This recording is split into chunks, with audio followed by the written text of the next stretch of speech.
just trying to fix the van. I mean, it's one of the problems. They're guarding quite a long border, and they only have one vehicle, which they're quite embarrassed about. But they say it's a huge problem. They don't have transport. They can't shift soldiers around. And even when now we've turned up and they want to go and they want to show us the border, they can't get their single vehicle started.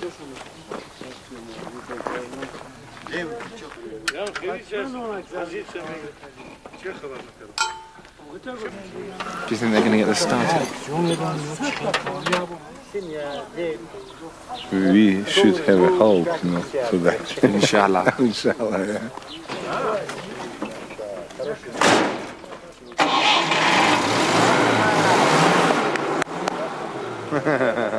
There you go.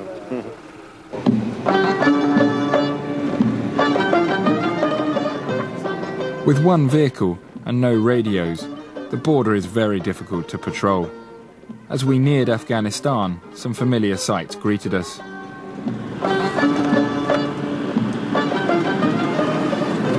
Who lives there? Probably someone from local elite. Probably local drug dealer.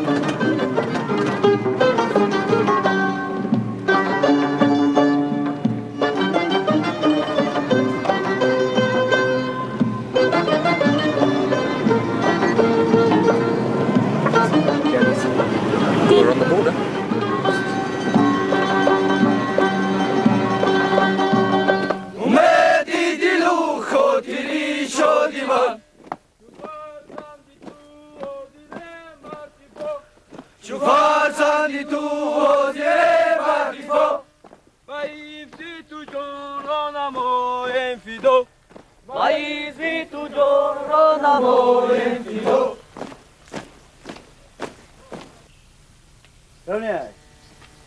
Верно, вольно, разойдись.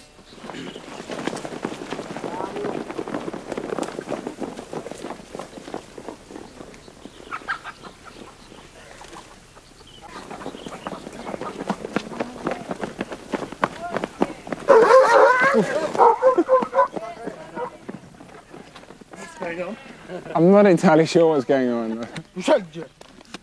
It's some sort of special escape and evasion technique, I think, coupled with an attacking Tajik border dog.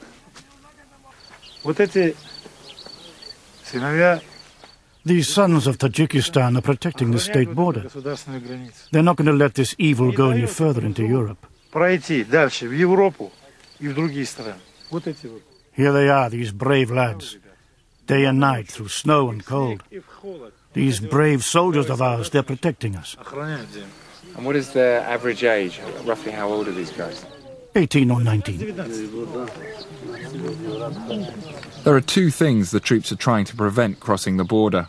One is heroin grown in the vast poppy fields across the river, and the other is Islamic militants, left over from the Afghan war.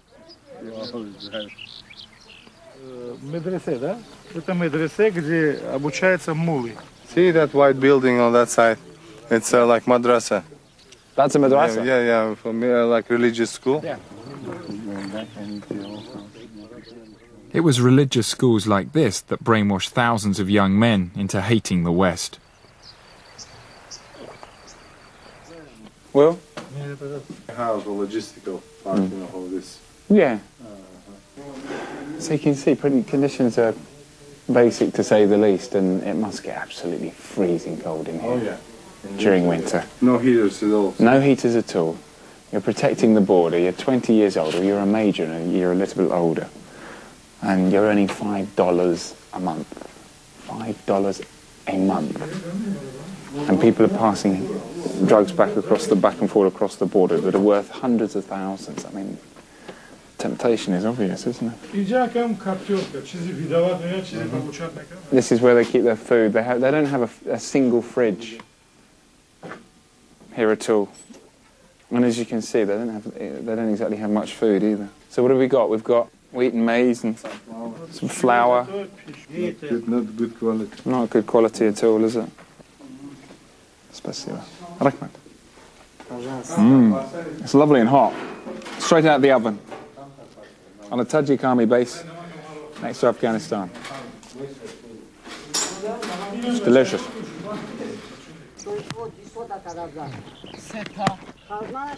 These conscripts have hardly any money and little equipment, yet they're the first line of defence against the heroin and militants coming from Afghanistan.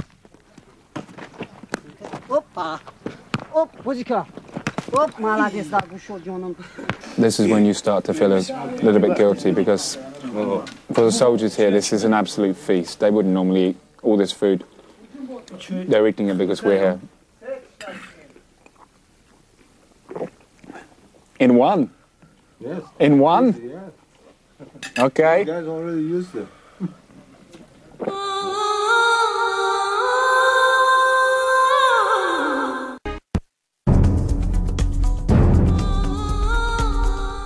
We've just left the Tajik border post.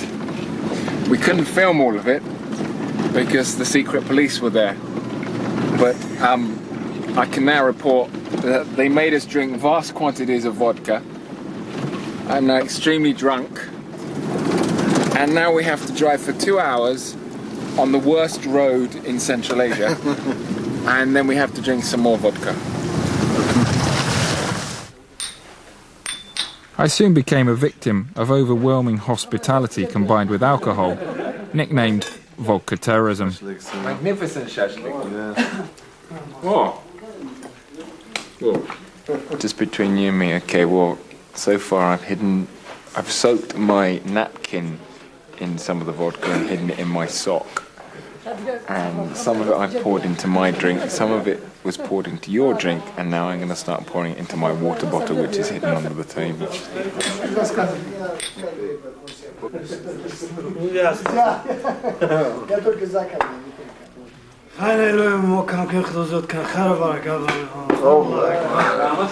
Many hours later, we finally left the border for the safety of a garrison town 2 hours away, where we would spend our final night before flying home. Although we have encountered nothing but hospitality and friendliness from the Tajiks, this is still the border with Afghanistan. It is still a region troubled by extremism and violence. And although we're 90% sure we'll be completely okay, I think when the lights of the garrison come into view, we'll all feel a whole lot safer.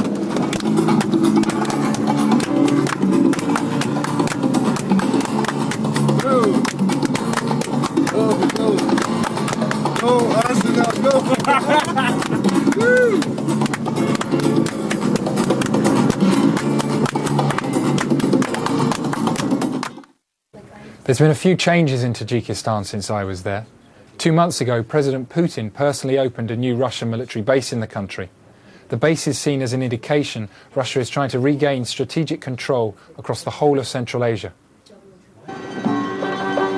Several Russian soldiers have been arrested this year smuggling heroin across the border into Tajikistan from Afghanistan, the very same soldiers that have been guarding the border against drug smuggling.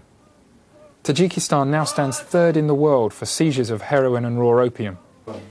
All this was taken on one raid. There's 151 kilos. Over there you can see our president with his family. Politically, the president of Tajikistan is following the Central Asian trend. Despite protests from the opposition, a referendum has extended his rule until 2020. All the leaders of the Central Asian states look set to hold on to power. What's that? I shot him. Meanwhile, Noor, my guide in Tajikistan, has moved to Kazakhstan and is now working for an environmental agency. We visited 4 stands in Central Asia during this series, but there's a 5th, Turkmenistan. I'd like to have gone there and explored, but it's ruled by a dictator known as Turkmenbashi, and his government said I'd be held as a spy if I tried to enter. Turkmenbashi, who's been declared president for life, is closing his country to the outside world. Since taking power in 1985, he's built a bizarre personality cult. Every Turkmen must swear to die rather than betray him, and government permission is required to leave the country. 15,000 medics have just been sacked and replaced by untrained army conscripts to save money. If Turkmenbashi wasn't so frightening, he'd be a joke. There's a 12-metre gold statue of him in the capital, which revolves so he's always facing the sun. Apart from organising an international symposium on melons, he's ordered the construction of a palace of ice in the desert and banned men from having beards or long hair. Turkmenbashi has even renamed days of the week and months in his own honour. Opposition is rare, and exiles can only dream of the day the dictator is toppled.